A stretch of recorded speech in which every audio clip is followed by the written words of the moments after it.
है जहाँ पैसों की कोई वैल्यू नहीं, यहाँ टाइम ही सब कुछ है। यहाँ अगर आपको कोई चीज खरीदनी है तो आपको उस चीज के बदले अपनी जिंदगी का कुछ टाइम देना पड़ेगा, तब जाकर आप उस चीज को खरीद पाएंगे। लेकिन इस दुनिया में एक अच्छी जिंदगी गुजारने के लिए आपके पास टाइम का होना भी जरूरी है, क्योंकि यहाँ जब किसी इंसान की एज 25 साल तक पहुंच जाती है तो उस इंसान के हाथ पर 1 साल का टाइम स्टार्ट हो जाता है। जिस पल काउंटडाउन 0 हुआ उसी पल वह इंसान खत्म। अमीरों के पास इतना टाइम था कि वह 1000 साल की जिंदगी भी जी सकते थे। अमीरों ने खुद के लिए एक अलग दुनिया बना ली थी जहां वो लोग एक सुकून भरी जिंदगी गुजार रहे थे। लेकिन वहीं दूसरी तरफ गेटो सिटी में रहने वाले गरीब लोग दिन रात मेहनत करके खुद के लिए टाइम कमाते थे, नहीं तो उनकी जिंदगी खत्म हो जाएगी। इन्हीं गरीबों की बस्ती में विल नाम का एक लड़का रहता था जिसकी घड़ी में सिर्फ 23 घंटे ही बचे थे। विल अपनी मॉम के साथ रहता था। अब क्योंकि 25 साल के बाद उम्र रुक जाती है, इसीलिए उसकी माँ 50 साल की होकर भी बहुत जवान दिख रही थी। आज विल की माँ का 50वां जन्मदिन था। विल अपनी मॉम का बर्थडे सेलिब्रेट करने के लिए पिछली रात ओवर टाइम करके एक शैंपेन की बोतल लाया था। यह देखकर विल की मॉम बहुत खुश हो जाती है और वो विल से कहती है कि मैं अपने पोतों को देखना चाहती हूँ, तुम किसी लड़की को डेट क्यों नहीं करते? जिस पर विल जवाब देता है कि इन सब चीजों के लिए टाइम किसके पास है। विल की मॉम ने उससे कहा कि इलेक्ट्रिसिटी बिल और बैंक से लिया हुआ लोन कल की डेट तक मुझे क्लियर करना होगा, नहीं तो हमें फाइन पड़ सकता है। इसीलिए अब मैं जा रही हूँ और कल रात तक सभी बिल्स और बैंक के लोन्स जमा करवा कर वापस आऊंगी। उसने कहा कि मेरे पास सिर्फ 3 दिन का टाइम है। इलेक्ट्रिसिटी बिल और बैंक का लोन चुकाने में मेरे पास लगभग सारा टाइम खर्च हो जाएगा, इसीलिए कल शाम को तुम जरूर बस स्टॉप पर मेरा इंतजार करना, ताकि मेरा सारा टाइम खत्म होने से पहले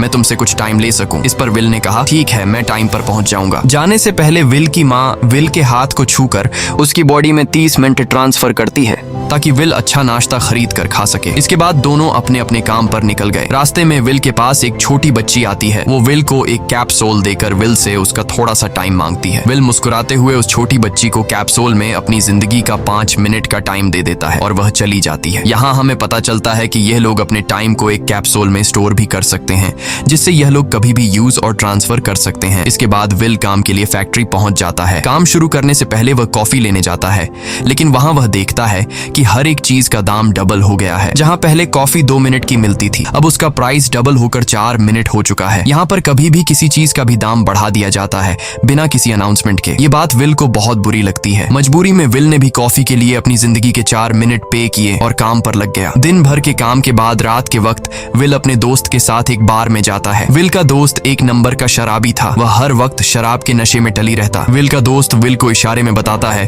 कि वह आदमी सबको फ्री में दारू पिला रहा है और उसके पास बहुत ज्यादा टाइम है। ये सुनकर विल ने जब उस आदमी की तरफ देखा तो उसे चारों तरफ से लड़कियों ने घेरा हुआ था। विल की जब उस आदमी की घड़ी पर नजर गई तो उस आदमी के पास 116 साल का टाइम था। ये देखकर विल समझ जाता है कि यह आदमी ग्रीनिच सिटी से है, क्योंकि गेटो सिटी में लोगों के पास ज्यादा से ज्यादा 2 दिन का टाइम होता है। विल उस आदमी के पास आया और उसे वार्न करने लगा कि यहाँ पर तुम्हें नहीं होना चाहिए था। यहाँ चोरों का खतरा है, ये लोग तुम्हें मारकर तुम्हारा टाइम चुरा लेंगे, इसलिए जल्दी से यहाँ से निकल जाओ। लेकिन वो आदमी विल की बातों को सीरियस नहीं लेता और उसे इग्नोर करके ड्रिंक करने लग जाता है। तभी उस बार में फोर्टिस नाम का एक गैंगस्टर अपने ग्रुप के साथ आया, जिसे देखकर सारे लोग बाहर निकल भागे। दरअसल यह शहर के सबसे बड़े गुंडे हैं जो लोगों से जबरदस्ती टाइम चुराते हैं। विल का दोस्त विल को पकड़कर ले जाने लगा, लेकिन विल ने जाने से इनकार कर दिया और वहाँ एक कोने में छिपकर सब कुछ देखने लगा। फोर्टिस उस अमीर आदमी से उसका सारा टाइम लूटने आया था। फोर्टिस उस अमीर आदमी को चैलेंज करता है कि चलो पंजा लड़ाते हैं और जो हारेगा वह अपना सारा टाइम जीतने वाले को दे देगा। ये टाइम फाइट आर्म रेसलिंग की तरह थी, जिसमें 2 लोगों को एक दूसरे की कलाई पकड़नी होती थी। जिस भी इंसान की कलाई नीचे होती थी उसका टाइम घटने लगता था और वो टाइम उस आदमी के हाथ में ट्रांसफर होने लगता था जिसकी कलाई ऊपर होती थी। इस तरह जीतने वाला इंसान सारा टाइम उस दूसरे आदमी से अपनी बॉडी में स्टोर करके उसे मार देता।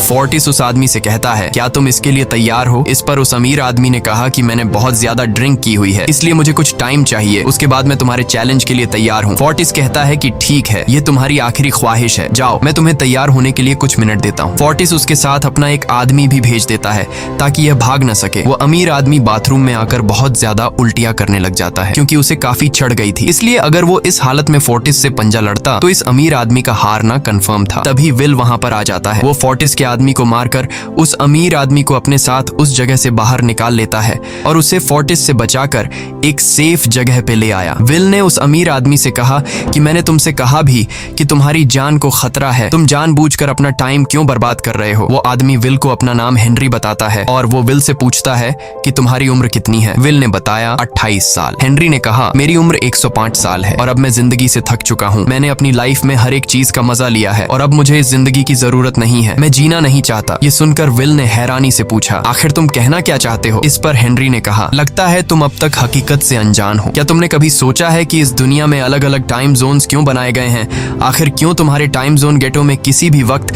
चीजों के दाम और टैक्स बढ़ा दिए जाते हैं? दरअसल महंगाई जानबूझकर बढ़ा दी जाती है ताकि गरीब लोग मरते रहें और उनकी मौत का फायदा ग्रीनविच टाइम जोन के अमीर लोगों को होता रहे। असल में ये सारा सिस्टम उन्हीं का बनाया हुआ है। जरा सोचो, वहाँ ग्रीनविच टाइम जोन में लोगों के पास जीने के लिए हजारों साल हैं, लेकिन यहाँ गेटो में तुम लोग हर रोज जीने के लिए मेहनत मजदूरी करते हो। ऐसा इसलिए है क्योंकि उन्होंने तुम्हें यह करने के लिए मजबूर किया है। वो लोग तुम लोगों को ज्यादा टाइम देना ही नहीं चाहते ताकि तुम लोग मजबूरी में उनके लिए काम करते रहो। वो लोग महंगाई बढ़ाकर तुम्हें ज्यादा से ज्यादा टाइम खर्च करने पर मजबूर करते हैं ताकि तुम्हारे टाइम से वो हमेशा की जिंदगी जी सकें। उन्होंने अपनी जिंदगी का हर एक दिन गरीबों की मौत से इकट्ठा किया है और मैं ऐसी जिंदगी बिल्कुल भी नहीं जीना चाहता जो किसी गरीब मजबूर इंसान की मौत से मिली हो। ये सब सुनकर विल समझ गया कि हेनरी बहुत ही नेक दिल इंसान है। हेनरी ने विल से आगे पूछा, अगर तुम्हारे पास मेरे जितना टाइम होता तो तुम क्या करते? विल ने मुस्कुराकर कहा कि सबसे पहले मैं बार बार टाइम को देखना छोड़ देता, क्योंकि उस वक्त भी विल के पास सिर्फ 18 घंटे होते हैं। वो सोने से पहले, सोने के बाद, खाना खाते टाइम हर वक्त अपनी घड़ी देखता रहता है, क्योंकि मुझे डर लगता है कि कहीं मेरा टाइम खत्म न हो जाए और मैं मर न जाऊं। विल कहता है कि मेरी मॉम घर संभालने के लिए बहुत ज्यादा मेहनत करती है। अगर मेरे पास तुम्हारी तरह इतना ज्यादा टाइम होता तो मैं अपनी मॉम के लिए ग्रीनविच सिटी में एक अच्छा घर खरीदता और हम दोनों वहाँ पर खुशी से जिंदगी गुजारते। इसके बाद विल ने हेनरी से कहा, आज रात हमें यहीं रुकना होगा, सुबह तक खतरा टल जाएगा, तब तुम वापस अपने घर लौट जाना। इसके बाद ये दोनों सो जाते हैं। सुबह उठकर हेनरी देखता है कि विल अभी भी सो रहा है। वो विल के पास आता है और उसके पास जितना भी टाइम होता है वो सारा का सारा विल को ट्रांसफर कर देता है और अपने पास कुछ ही मिनट बचाकर एक ब्रिज के ऊपर जाकर बैठ जाता है। विल जब नींद से जागा तो उसने देखा कि हेनरी वहां से जा चुका है।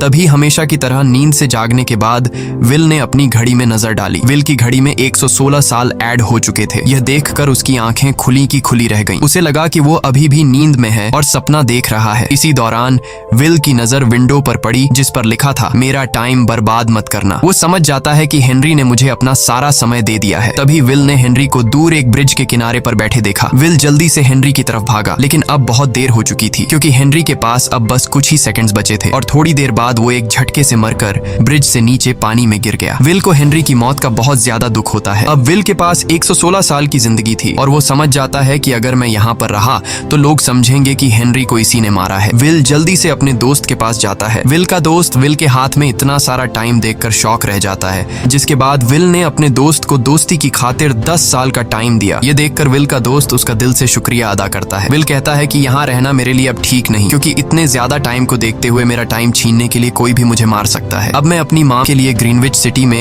एक अच्छा सा घर खरीद सकता हूँ और वहाँ पर एक सेफ लाइफ गुजारूंगा। जिसके बाद विल अपने दोस्त को गुड बाय कहकर वहाँ से निकल जाता है और सीधा उस बस स्टॉप पर जाकर मॉम का इंतजार करने लगता है, जहाँ 2 दिन पहले उसकी मॉम ने उससे कहा था कि मैं इलेक्ट्रिसिटी का बिल और बैंक का लोन चुकाकर इस बस स्टॉप पर पहुंचूंगी। दूसरी तरफ विल की मॉम सारे लोन और बिल्स भरने के बाद घर लौटने के लिए बस में चढ़ी, पर तभी उसे पता लगा कि एक ही दिन में बस की टिकट के दाम डबल हो गए थे। पहले जहां टिकट 1 घंटे में आती थी वहीं अब प्राइस 2 घंटे हो गया था। ये देखकर विल की मॉम बहुत ज्यादा परेशान हो जाती है क्योंकि विल की मॉम के पास सिर्फ 1.5 घंटा बचा था। विल की मॉम बस ड्राइवर से रिक्वेस्ट करती है कि अगले स्टॉप पर मेरा बेटा उसे बाकी का टाइम दे देगा, लेकिन बस ड्राइवर ने साफ इनकार कर दिया और कहा कि अगर टाइम नहीं है तो फिर पैदल चली जाओ। लेकिन विल की मॉम को पता था कि अगला बस स्टॉप बहुत दूर है। अगर वह पैदल भी जाती है तो उसे पहुंचने में 2 घंटे लगेंगे। उस वक्त बस में ढेर सारे पैसेंजर्स सवार थे। विल की मॉम ने उनसे भी रिक्वेस्ट की, पर किसी ने भी उनकी मदद नहीं की। इतने में ही बस वहां से निकल गई। विल की मॉम रेचल के पास ज्यादा टाइम नहीं बचा था, इसलिए वह दौड़ती हुई पैदल घर की तरफ भागने लगी। दूसरी तरफ विल अपनी मॉम के लिए फूलों का गुलदस्ता लिए बस स्टॉप पर उनका इंतजार कर रहा था, क्योंकि आज उसे अपनी मॉम का बर्थडे सेलिब्रेट करना था। बस जब उस स्टॉप पर पहुंची तो कई सारे पैसेंजर्स उतर आए, पर उनमें से विल की मॉम नहीं थी। विल यह देखकर परेशान हो जाता है और उसे समझ आ गया कि जरूर उसकी मॉम मुसीबत में है। वह उसी वक्त अपनी मॉम की तलाश में भागा। उधर रेचल के पास अब कुछ ही मिनट बचे थे। वह रास्ते में आने वाली गाड़ियों और लोगों के घरों का दरवाजा पीट पीट कर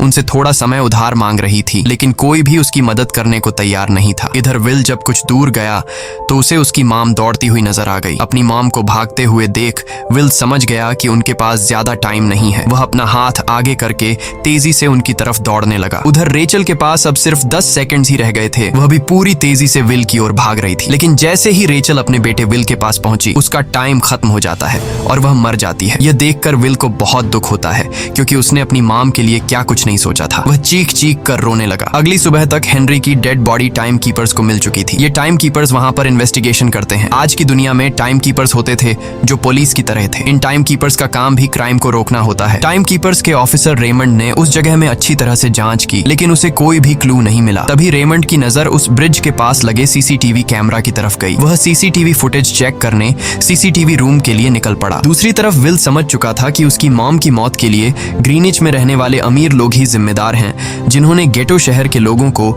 एक एक सेकंड का मोहताज बना दिया है। अब विल उनसे बदला लेने ग्रीनिच की तरफ निकल पड़ा और यहाँ से होती है असल कहानी शुरू। ग्रीनविच सिटी में एंटर होने के लिए विल को 1 साल का टाइम खर्च करना पड़ा और ग्रीनिच सिटी जा पहुंचा। वहाँ जब विल ने अमीर लोगों का लाइफस्टाइल देखा तो उसकी आंखें खुली की खुली रह गईं। वहाँ लोगों के पास इतना टाइम था कि वो लोग मरने का नाम तक भूल गए थे। यहाँ पर अमीर लोग के बॉडीगार्ड के पास भी 100 साल से भी ज्यादा का टाइम था। ये देखकर विल गुस्से से लाल हो जाता है क्योंकि विल जिस शहर से आया था वहाँ पर लोगों के पास सिर्फ 24 घंटे की जिंदगी थी। विल वहाँ एक महंगे होटल में रुकता है। खाना खाते दौरान एक बहुत ही खूबसूरत लड़की विल को देखती है, जैसे उसे विल पसंद आ गया हो। दूसरी तरफ टाइम कीपर रेमंड हेनरी की मौत के वक्त का सीसीटीवी फुटेज चेक कर रहा था। तभी उसे फुटेज में विल दिखाई देता है। हालांकि कैमरा ने हेनरी को ब्रिज से गिरते हुए रिकॉर्ड नहीं किया था, लेकिन उस फुटेज में विल ब्रिज के पास खड़ा नजर आ रहा था, जिससे रेमंड को विल पर शक होने लगा। इसलिए रेमंड ने अपनी टीम को विल के बारे में जानकारी इकट्ठा करने को कहा। रिसर्च के दौरान टाइम कीपर्स को यह बात पता चल जाती है कि विल नाम का एक आदमी बहुत सारा टाइम खर्च करके ग्रीनविच सिटी में एंटर हो गया है, जिससे रेमंड को यह बात कंफर्म हो जाती है कि विल ने ही हेनरी को मारा है। रेमंड उसी वक्त अपनी टीम के साथ ग्रीनविच शहर की ओर रवाना हो गया। दूसरी ओर ग्रीनविच शहर में विल एक कैसीनो में आया जहाँ कुछ अमीर लोग पोकर खेल रहे थे। विल भी उनके साथ बैठ जाता है। एक नए आदमी को देखकर ये लोग उस पर हंसने लगते हैं,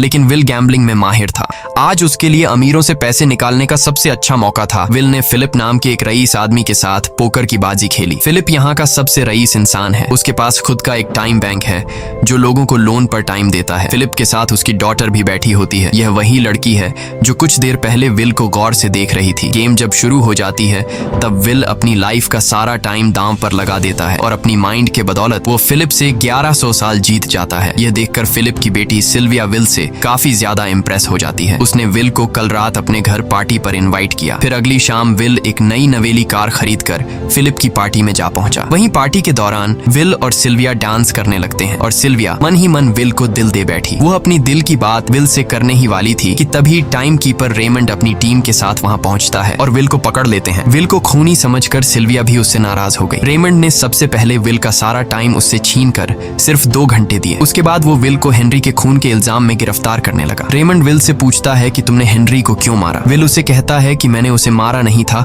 बल्कि वो खुद जीना नहीं चाहता था, इसलिए उसने मुझे 116 साल दिए और बाद में उसने खुद की जान ली। लेकिन रेमंड विल की बात पर यकीन नहीं करता। विल समझ जाता है कि रेमंड मुझे हेनरी के झूठे केस में फंसाकर उम्र भर कैद के लिए मुझे जेल में डाल देगा, इसलिए वह मौका देखते ही रेमंड के आदमियों को मारकर खुद को आजाद कर लेता है और उनकी बंदूक लेकर सिल्विया को बंदी बना लिया। सिल्विया को ढाल बनाकर विल उसे साथ लेकर भाग निकला और रेमंड और उसके आदमियों को चकमा देता हुआ वापस गेटो शहर आ पहुंचा। इस दौरान विल के पास टाइम काफी कम बचा था। उसने सिल्विया से कुछ टाइम उधार मांगा, लेकिन सिल्विया ने उसे 1 सेकंड भी देने से इनकार कर दिया क्योंकि वह भी उसे हेनरी का खूनी समझ रही थी। इसलिए वो और तेजी से गेटो शहर की तरफ कार दौड़ाता है ताकि वहां पहुंचकर किसी से टाइम उधार ले सके। जल्दबाजी में उसका ध्यान आगे सड़क पर बिछी कंटीली तारों पर नहीं पड़ता, जिससे टकराते ही विल की कार ब्रिज से नीचे गिर जाती है। इस एक्सीडेंट में विल और सिल्विया बेहोश हो गए। असल में रास्ते में वह कांटे फोर्टिस और उसकी गैंग ने बिछाए थे। फोर्टिस ने देखा कि सिल्विया के पास 10 साल का टाइम था। वो सिल्विया का सारा टाइम चुरा कर वहां से निकल जाते हैं। इतने में ही विल और सिल्विया को होश आया। सिल्विया ने जब अपने हाथ की तरफ देखा तो वो परेशान हुई क्योंकि उसके पास सिर्फ 30 मिनट ही बचे थे और विल के पास भी कुछ मिनट ही बचे थे, पर फिर भी उसने सिल्विया को अपने कुछ मिनट दिए, जिससे इन दोनों का टाइम बराबर हो गया। इसके बाद विल सिल्विया को लेकर जल्दी से अपने दोस्त के घर जाता है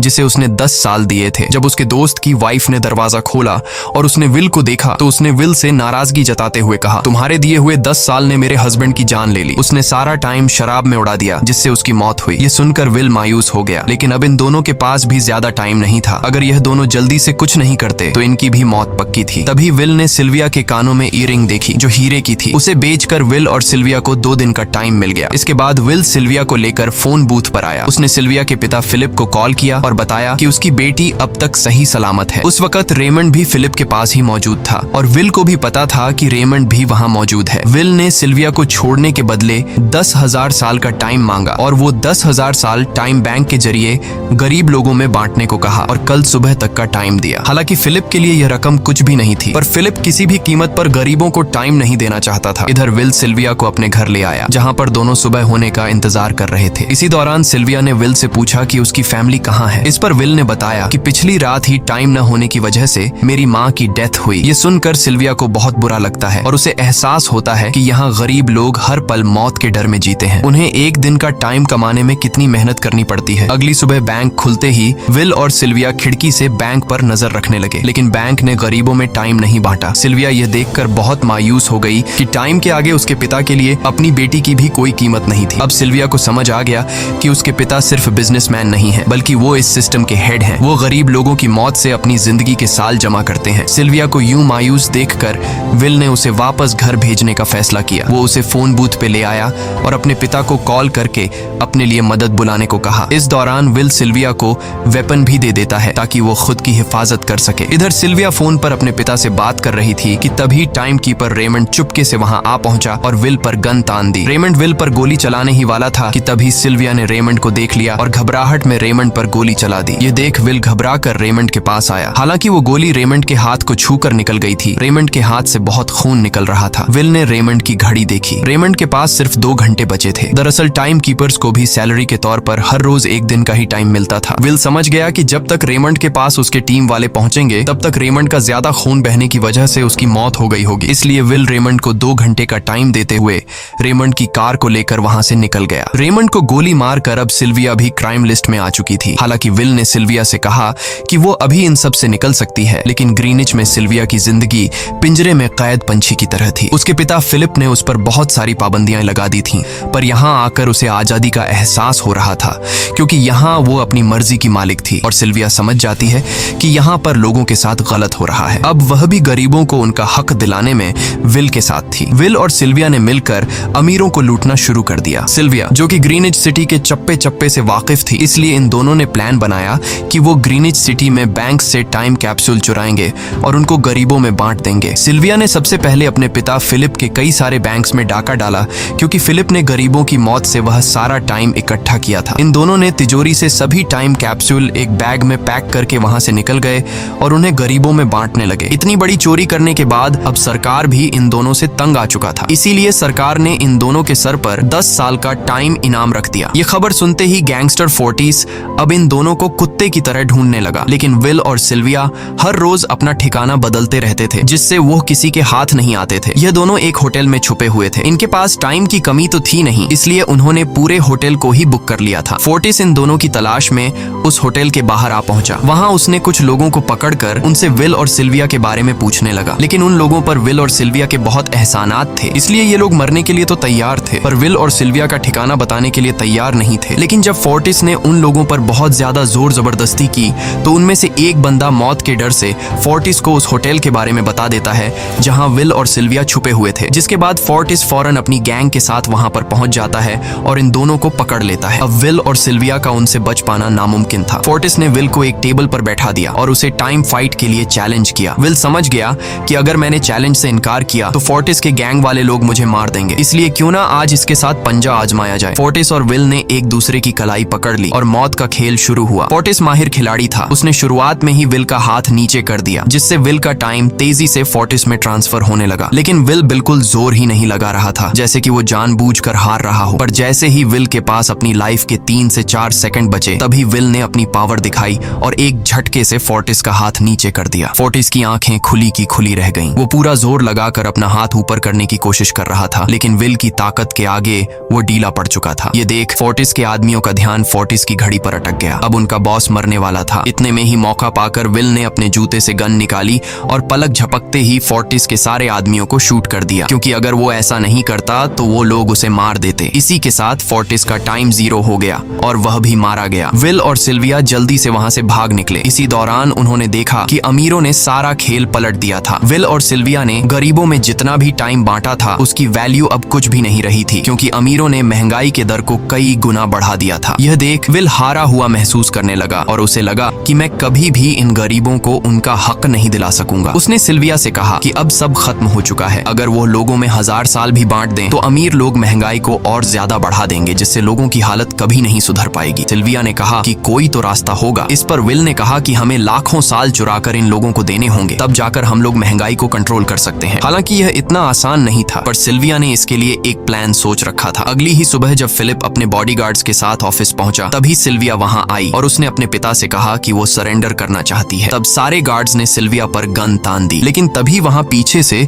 गार्ड के बेस में छिपा विल वहां आ पहुंचा। उसने फिलिप के सर पर गन रखी और उसके जरिए लॉकर का दरवाजा खुलवाया। विल और सिल्विया ने फिलिप के लॉकर से एक टाइम कैप्सूल चुरा लिया, जिसमें 10 लाख साल का टाइम मौजूद था। इस टाइम कैप्सूल का एक एक साल गरीबों की ही मौत से आया था। विल और सिल्विया वह टाइम कैप्सूल लेकर भाग जाते हैं। इधर रेमंड को जब यह बात पता चली तो वह फौरन विल और सिल्विया के पीछे लग गया। जब रेमंड ने अपने हाथ पर घड़ी को देखा तो उसके पास 1 घंटे से भी कम टाइम बचा हुआ था। वह हेडक्वार्टर कॉल करके कहता है कि मुझे मेरी सैलरी कैप्सूल में भेज दो, मेरे पास टाइम कम है। लेकिन इससे पहले कि वह अपनी बॉडी में कैप्सूल से टाइम ट्रांसफर कर पाता, उसे विल की कार दिख जाती है और वह कैप्सूल से अपनी बॉडी में बिना टाइम ट्रांसफर किए उनके पीछे लग जाता है, क्योंकि अगर वो 10 लाख साल गरीबों को मिल जाते तो गेटो टाइम जोन का हर एक इंसान अमर हो जाता और अमीरों का बनाया पूरा सिस्टम तहस नहस हो जाता। रेमंड ने विल और सिल्विया को पकड़ने के लिए अपनी पूरी जी जान लगा दी, लेकिन वो उन्हें रोक नहीं पाया। विल और सिल्विया रेमंड को चकमा देकर गेटो शहर आ गए और वह टाइम कैप्सूल एक बच्ची के हाथों में सौंप दिया। उन्हें पता था कि रेमंड सीधा हमारे पीछे गीटो शहर पहुंचेगा, इसलिए उन्होंने इस जगह को छोड़कर एक सुनसान जगह पर चले गए। उधर उन्होंने गीटो शहर के लोगों में लाखों साल बांटकर उन्हें अमर कर दिया था, लेकिन खुद इन दोनों के पास बहुत ही कम टाइम बच जाता है। बदकिस्मती से उसी पल रेमंड ने उन्हें पकड़ लिया। रेमंड ने विल को धमकी देते हुए कहा, अगर तुम्हें अपनी जान प्यारी है तो चुराया हुआ सारा टाइम वापस कर दो। तब विल ने उसे अपनी घड़ी का समय दिखाया। विल और सिल्विया के पास कुछ ही मिनट बचे थे। विल ने रेमंड से कहा, कहीं तुम भूल तो नहीं गए? याद है जब तुम मरने वाले थे तो मैंने तुम्हें कुछ टाइम उधार दिया था, टाइम तो तुम्हें मुझे वापस करना चाहिए। यह सुनकर रेमंड को याद आया कि विल और सिल्विया को पकड़ने की जल्दी में उसने अपने टाइम पर ध्यान ही नहीं दिया। जब उसने अपनी घड़ी पर नजर डाली तो उसके पास सिर्फ 5 सेकंड ही बचे थे, जो देखते ही देखते 0 हो गए और रेमंड मारा गया। विल और सिल्विया रेमंड से तो बच गए थे, पर इन दोनों के पास भी अब सिर्फ एक मिनट ही बचा था। ऊपर से उस सुनसान इलाके में उनकी मदद करने वाला भी अब कोई नहीं था। उन्हें अपनी मौत साफ नजर आ रही थी। इन दोनों ने मायूस होकर एक दूसरे को गले लगाया और तभी विल को रेमंड की कार नजर आई। विल फौरन कार की तरफ भागा और वहां पहुंचकर उसने रेमंड की सैलरी का टाइम अपनी घड़ी में ट्रांसफर कर दिया। इसके बाद वह सिल्विया को भी टाइम देने उसकी ओर भागने लगा। सिल्विया भी तेजी से विल की ओर दौड़ रही थी। सिल्विया के पास कुछ ही सेकंड्स बचे हुए थे। यह बिल्कुल उसी तरह का पल था जिस तरह से विल ने अपनी मॉम को खोया था। विल ने अपनी मॉम को तो खो दिया था, पर सिल्विया को नहीं खोना चाहता था। विल सिल्विया के बिल्कुल करीब ही था, पर तभी सिल्विया विल की बाहों में गिर पड़ी। लकीली विल ने सही वक्त पर सिल्विया का हाथ थाम लिया था, जिससे उसकी जान बच गई। विल और सिल्विया की बदौलत अब डेटन शहर के सारे लोग अमर हो चुके थे। अब उन्हें 1-1 घंटे कमाने के लिए फैक्ट्रीज में काम करने की जरूरत नहीं थी। वह सभी अपने सपनों को पूरा करने ग्रीनिच शहर की ओर निकल पड़े, जिससे अमीरों का बनाया सारा सिस्टम फेल हो गया। वहीं इसी के साथ यह कहानी खत्म हो जाती है। अगर आपको वीडियो अच्छी लगी हो तो हमारे चैनल को सब्सक्राइब और वीडियो को लाइक जरूर कीजिएगा।